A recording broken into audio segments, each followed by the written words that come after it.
तर मंडळी नमस्कार. आपण आज आलो आहे वर्धा जिल्ह्यातल्या वाघोली या गावामध्ये. जर तुमच्याकडे शेती नाही आहे किंवा तुमच्याकडे शेती कमी आहे तर तुमच्यासाठी हा फार्मिंग बिझनेस अतिशय योग्य आहे. हा आहे मशरूम फार्मिंग बिझनेस. आज याची पूर्ण सविस्तर माहिती आपण घेऊ की कशा प्रकारे मशरूमची लागवड केली जाते, कशीची हार्वेस्टिंग होते, कशी मार्केटिंग होते आणि कमीत कमी दिवसामध्ये जास्तीत जास्त इथून उत्पन्न कसं घेऊ शकते. तर आज आपल्यासोबत आले आहे साहेब, ज्यांची पूर्ण मशरूमची प्लांटेशन आणि पूर्ण मशरूमची स्टडी करून हा बिझनेसला सुरुवात केली आहे आणि आज आपल्या जिल्ह्यामध्ये खूप चांगल्या प्रकारे त्यांचं काम सुरू आहे. तर नमस्कार साहेब. नमस्कार. आपलं नाव? प्रवीण बाकडे. ओके. कुठचे प्रॉपर? आपण प्रॉपर हिंगणघाट. ओके. तो आपल्या वर्धा जिल्ह्यातला हिंगणघाटातला हा व्यक्ती आहे. यांनी हा अलग आगळा वेगळा मशरूम बिझनेसचा स्टार्ट केलाय. तर साहेब मला एक गोष्ट सांगा की हे मशरूमची शेती किंवा मशरूमचा प्लॉट का वेगळा आहे आणि का फायदेशीर आहे बाकी पिकांपेक्षा? बाकी जसं पारंपरिक शेती आपण बघितलीच आहे. हा. आता परवडणारी शेती राहिलेली नाही, कारण प्रत्येक शेतकरी हा पारंपरिक उत्पादनावरच डिपेंड आहे. बरोबर. तर काही ना काही शेतीला ज्यांच्याकडे शेती असेल तर त्यांना एक पूरक व्यवसाय म्हणून हा करता येते. पण ज्यांच्याकडे काहीच नाहीये, ठीक आहे, शेती नाहीये, काही नाही, पण करायचं आहे. जसं मला आवड होती, माझ्याकडे शेती नाहीये, मला आवड होती की आपण काहीतरी शेती क्षेत्रामध्ये काहीतरी केलं पाहिजे, ऍग्रिकल्चर फील्डमध्ये. पण काय करता येईल, तर असा बरेच काही संभ्रम होते माझ्या मनात. कसं करता येईल, काय करता येईल, काही याच्याबद्दल नॉलेज नाही. बरोबर. अगोदर ज्यावेळेस सुरुवात केली होती त्यावेळेस मग स्टेप बाय स्टेप बघितलं की मशरूम हा एक असा पर्याय आहे की ज्याला मातीची गरज नाहीये, अतिरिक्त जागेची गरज नाहीये, शेतीची गरज नाहीये, ठीक आहे, मॅनपॉवरची गरज नाहीये, त्याच्यानंतर जास्त गुंतवणुकीची गरज नाहीये. बरं, मला एक गोष्ट सांगा की हे मशरूम आपण कोणत्या टाइम पासून कोणत्या टाइम पर्यंत लावू शकतो? आपण हे ज्याची सुरुवात आहे त्यांनी जून पासून तर मार्च पर्यंत लावू शकता. अच्छा, किती दिवसाचं उत्पन्न आहे हे? पूर्ण 30 दिवस म्हणजे 90 दिवसाचं उत्पादन आहे. जवळपास 3 महिन्यापर्यंत. 3 महिन्याचं उत्पन्न आहे. जून पासून तर मार्च पर्यंत लागवड करू शकतो. उन्हाळ्यामध्ये होते? उन्हाळ्यामध्ये होते, फक्त उन्हाळ्यामध्ये तापमान आणि आर्द्रता नियंत्रित करावं लागतं. हे आपल्याला इंडोरच करता येते की बाहेर पण करता येते? इंडोर पण करता येते, पण आपण कुठेही करू. शेतामध्ये जर करत असेल, बंडा वगैरे असेल, तर तिथे पण इंडोर पद्धतीनेच करावं लागते. आता हे जे रूम बघत आहे आपण, हे 10 बाय 10 ची साधारण रूम आहे. तर मला एक सांगा, या इकडे थोडं जवळ येत आहे तुम्ही. आता ह्या मला याच्यावरून पूर्ण गोष्टी सांगा की हे बेड कसे केले जाते, याला एकावर एक कसं ठेवलं जात असते आणि यातून कशा प्रकारे मशरूमची निर्मिती होते हे पूर्ण सांगा. आता जो यासाठी लागणारा जो मेन माध्यम आहे तो कुटार आहे.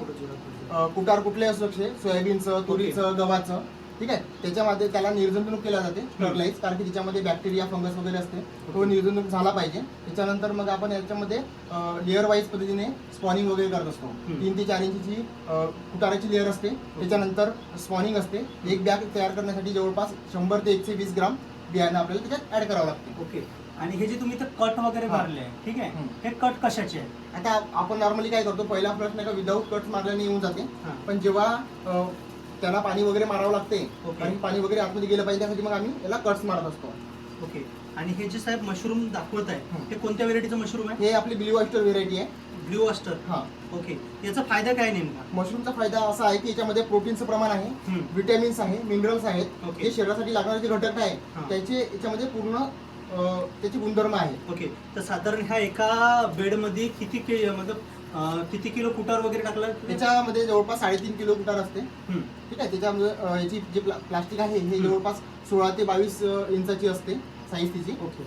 आणि नॉर्मल याच्यामध्ये जे मशरूमचं फंगी राहते याच्यामध्ये, हे बाहेरून टाकावं लागते स्पून आहे ना? नाही, हे स्पॉन अगोदरच टाकावं लागते, म्हणजे आपण म्हणजे कुटार लेअर बाय लेअर आणि मग त्याला पूर्ण या पद्धतीने पॅक करावं लागतं. ओके. आणि हे जे तुम्ही वातावरण बघताय पूर्ण टीनचं शेड आहे, इथे तुम्ही एक्झॉस्ट फॅन लावलाय की गरमी बाहेर जाण्यासाठी.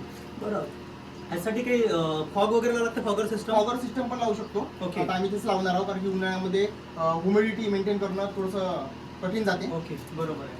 आणि याला खर्च किती आहे साहेब? समजा आपण 10 बाय 10 रूम मध्ये करतो म्हटलं, त्याला खर्च किती आहे? जर 10 बाय 10 रूम मध्ये जर आपण करतो म्हटलं तर 3 ते 5,000 रुपये खर्च येतो. 3 ते 5,000 खर्च. फक्त जर त्यांच्याकडे कुटार अवेलेबल आहे ओके तर त्यांना खर्च अजून कमी होतो. ज्यांच्याकडे कुटार नाही आहे तर त्यांना मग ते कुटार वगैरे विकत घ्यावं लागते. मग त्याच्यामध्ये ट्रान्सपोर्टेशन वगैरे सगळ्या गोष्टी इन्क्लूड होतात. ओके. तर साधारण मला एक गोष्ट सांगा, याच्यात काही फर्टिलायझर किंवा याच्यात फवारा वगैरे करावं लागतं? नाही, फवारणी वगैरे काहीच नाही. ज्यापासून पारंपरिक शेती आहे त्यामध्ये काहीच नाही. जेव्हा हे पूर्ण बॅग्स रेडी झाल्यानंतर त्याला 18-20 दिवस योग्य तापमान आणि आर्द्रता ठेवावं लागते. त्याच्यानंतर पूर्ण बॅग्स अशी पांढरी होते. जर तुम्ही मागे बघितलं असेल म्हणजे एकदा लावलं त्याचं थोडंसं मॅनेज केलं तर मग काहीच करायची गरज नाही, म्हणजे त्याचा खर्च कमी आहे. मग डायरेक्ट तुम्ही हार्वेस्टिंग करू शकता. आणि याला कुठलंच म्हणजे निर्जंतुक आपलं फर्टिलायझर किंवा फवारणी वगैरे करायची गरज नाही आहे, कारण की ऑलरेडी मशरूम आहे, फंगी आहे, ठीक आहे. ओके. फक्त काळजी एवढीच घ्यायला लागते की आपण ज्या पद्धतीनं कसंही प्लांटमध्ये गेलं जमणार नाही, कारण त्याच्यावर पण बॅक्टेरिया वगैरे अटॅक करू शकतो. बरोबर. ठीक आहे. तर आपले हातपाय वगैरे स्वच्छ करूनच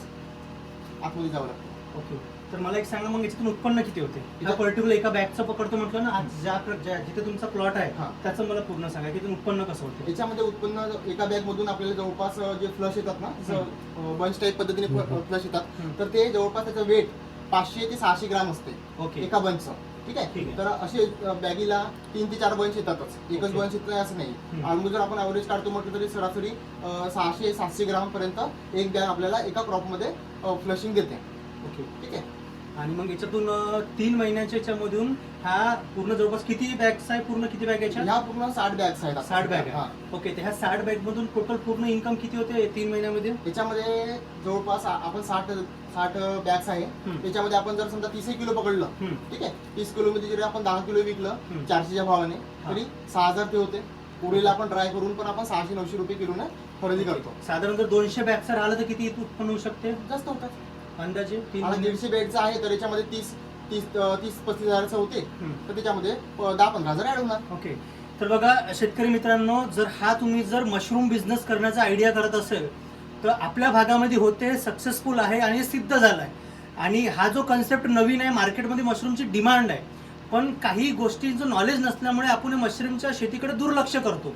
पण या शेतीमधून साधारण जर 10 बाय 10च्या रूममध्ये जर आपण शेती करतो म्हटलं 200 बेडपासून, तर 2.5 ते 3 महिन्याच्या कालावधीत आरंभात 35 ते 50 हजारापर्यंत इन्कम ह्या मशरूम फार्मिंगमधून करू शकतो. आणि याला खर्च काही तितका नसतो. साधारण जवळपास 5 ते 10 हजार रुपयापर्यंत त्याचा खर्च येतो आणि जवळपास निव्वळ प्रॉफिट तुम्ही 30 ते 40 हजार रुपयातून करू शकता. तर ज्याच्याकडे शेती नाही आहे किंवा कमी शेती आहे किंवा स्टोरेज रूम आहे, त्याला त्याचा यूज करायचा आहे. मशरूम फार्मिंग खूप बेस्ट आहे. आणि जर तुम्हाला याच्याविषयी प्रॉपर माहिती लागत असेल तर मी दादाचा नंबर डिस्क्रिप्शनमध्ये टाकतो. तुम्ही यांना कॉल करा, यांच्याशी जुडा आणि या बिझनेसला समोर प्रमोट करा. धन्यवाद.